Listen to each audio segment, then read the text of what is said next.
পরিশেষে আবারও বলছি, যদি আইএসএফ এর কোনো ছেলে কোনো মানুষের উপর আক্রমণ করে আমাদেরকে উপযুক্ত প্রমাণ সহকারে দেবেন, সে পার্টির মধ্যে থাকবে না। এটা আমি জোর গলায় বলছি মিডিয়ার মাধ্যমে। একাধিক জায়গায় উত্তেজনা চলছে, কি বলবেন এটা নিয়ে? দেখুন, ভাঙড়ে আমি শান্তি শৃঙ্খলা প্রতিষ্ঠা করতে চাই ভাঙড়ের সাধারণ মানুষকে। এই আহ্বান করেছি। ভাঙড়ের 1,26,555 জন আমাকে ভোট দিয়েছিল। তার বাইরে যারা অনেকে ভোট দিয়েছে আমাকে ছাড়া অন্যদেরকে, প্রত্যেকের আমি এখন অভিভাবক তথা বিধায়ক। ভাঙড়ে শান্তি প্রতিষ্ঠা করার দায়িত্ব হচ্ছে আমাদের প্রত্যেকের। এখন খবর পাচ্ছি আইএসএফ এর নাম করে কিছু মানুষজন ব্যক্তিগত স্বার্থ চরিতার্থের চেষ্টা করছে। আজকে আমার এখানে আসার কথা ছিল না, কিন্তু আমাকে তড়িঘড়ি আমার অন্য প্রোগ্রাম কাজ করে এখানে আসতে হয়েছে। আমি আপনাদের ভিডিও ফুটেজও দিয়ে দেবো খুব তাড়াতাড়ি, এখনই দিচ্ছি, যে আমি আমার 13টা অঞ্চল নেতৃত্বদের নিয়ে আমি মিটিংয়ে বসেছিলাম। দীর্ঘক্ষণ ধরে মিটিং করেছি, তাদেরকে কড়া নির্দেশনা দিয়েছি আমি, যে তাদেরকে দেখতে হবে। তারা এটা বলেছে যে তাদের অজান্তি কিছু অসাধু মানুষ আইএসএফ সেজে এই ধরনের অত্যাচার সাধারণ মানুষকে করেছে, যারা তৃণমূলের। বা এটা হয়েছে পারিবারিক অশান্তি হয়েছে, এখন সে আইএসএফ সেজে গিয়ে তার অন্যজনকে মারধর করেছে। আইএসএফ এর নামে দোষ আসছে, এটা মিথ্যা, মানে এটা আইএসএফ কে বুমেরাং করা হচ্ছে। এটা ঘটনা ঘটেছে। আইএসএফ তৃণমূল করতো, ক্ষমতা দেখিয়ে জমি দখল করে রেখেছিল।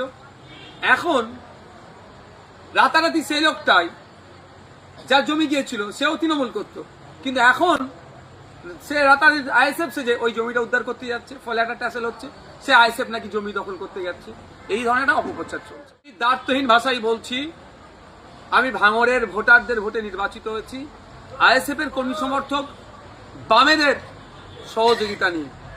আমি এখন প্রত্যেকটা ভাঙড়বাসীর এমএলএ, সুতরাং প্রত্যেকটা ভাঙড়বাসী যাতে শান্তির সাথে থাকতে পারে, শান্তি শৃঙ্খলার সাথে আমরা চলাফিরতে করতে পারি, সেটা দায়িত্ব আমাদের বর্তায়। তাই আপনাদের বলবো, আপনাদের মাধ্যমে সাধারণ মানুষের কাছে, কারো পারিবারিক হোক বা সামাজিক হোক, কোনো অশান্তি যদি হয়, যদি আইএসএফ এর কোনো নেতৃত্ব যুক্ত থাকে, সরাসরি আমাদেরকে জানাতে পারেন। তার বিরুদ্ধে কি ব্যবস্থা নিয়ে আপনারা দেখবেন। আজকে আমি যতক্ষণ পর্যন্ত ঘুমাচ্ছিলাম, তারপরে ঘুম ভাঙার পরেই ভাঙড়ের একাধিক মানুষজন আমাকে, অনেক সাংবাদিক বন্ধুরা ফোন করেছিল সে বিষয়টা নিয়ে। সাথে সাথে আমি আমার অ্যাডমিনকে দিয়ে ভাঙড়ের একাধিক জায়গার মানুষজনকে আমার ফোন অ্যাটেন্ড থেকে শুরু করে আমার নাম্বার আমি শেয়ার করে দিয়েছি।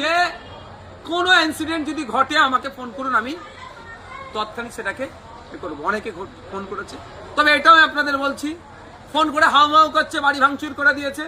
আমি বলছি একটা বাড়ি ভাঙার ছবি আমাদের অন্তত পাঠান, আর কে ভেঙেছে। পরে দেখছি বাড়ির ছবি দেয়নি, একটা কলা গাছে দেখে ভেঙে আছে তার ছবি দিচ্ছে। এই ধরনেরও না অপপ্রচার হয়ে যায়, গুজব না হয়, অনুরোধ এটাও আমি করব। ভাঙড়কে শান্তিতে রাখা, ভাঙড়ের সম্মান রক্ষার দায়িত্ব প্রত্যেকেরই, তাই প্রত্যেককে আমাদের এগিয়ে আসতে হবে। আমি পরিশেষে আবারও বলছি, যদি আইএসএফ এর কোনো ছেলে কোনো মানুষের উপর আক্রমণ করে আমাদেরকে উপযুক্ত প্রমাণ সহকারে দেবেন, সে পার্টির মধ্যে থাকবে না। এটা আমি জোর গলায় বলছি মিডিয়ার মাধ্যমে। ভাঙড়ে হিংসা করতে চাই না, ভাঙড়ে শান্তি প্রতিষ্ঠা করতে চাই। আপনিও তো, তবে একটা কথা বলি, আজকে যে ঠিক এর উল্টো হতো, সারা রাজ্যে তৃণমূলময়, ভাঙড়ে তৃণমূল জিতেছে, তাহলে কি হতো?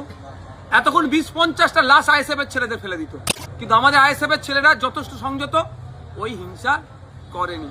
গতবারে নির্বাচনে 2021-এ আপনারাই দেখিয়েছেন পোস্টপল ভায়োলেন্স কি হয়েছে। ক্যানিং পূর্বে ওই শওকত সাহেব নোটোরিয়াস ক্রিমিনাল যে আখ্যাটা কেন পেল? বাড়ি ভাঙে, বাড়ি তো ভাঙচুর করেছে, মাটি তুলে ওখানে পুকুর বানিয়ে দিয়েছে। আমরা কিন্তু হিংসা করিনি, ওই আর করবো না। হিংসা দিয়ে হিংসাকে জয় করা যায় না। রাজ্য জুড়ে আপনিও তো ভোটের আগে প্রচার করেছিলেন, কি মনে হচ্ছে তৃণমূলের এত ভরাডুবির কারণ কি? জাগলগাছি হাই মাদ্রাসা নির্বাচনে যখন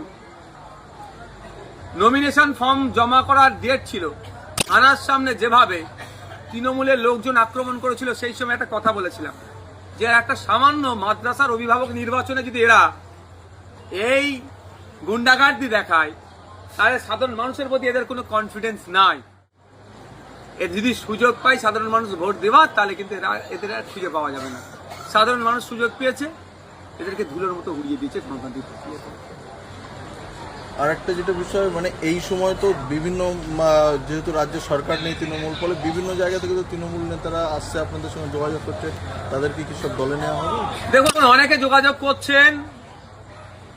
আমি এতটুকু কথা বলতে পারি যে আমরা দলে নেওয়ার ক্ষেত্রে বিবেচনা করব তার ব্যক্তিত্ব, তার পাস্ট রেকর্ড, কতটা কি করেছেন, দুর্নীতি যুক্ত না দুর্নীতি মুক্ত, এইসবগুলো বিবেচনা করে অবশ্যই আমরা যারা যদি আইএসএফ এর আদর্শ মেনে আইএসএফ এর ছায়াতলে থেকে হিংসা মুক্ত সমাজ ব্যবস্থা গড়ার যে আমাদের লক্ষ্য, সেই সমাজ ব্যবস্থা গড়তে যদি আইএসএফ পরিবারে আসতে চাই, নিশ্চিতভাবে এটুকু বলে রাখি পজিটিভ আমাদের দিক থাকছে।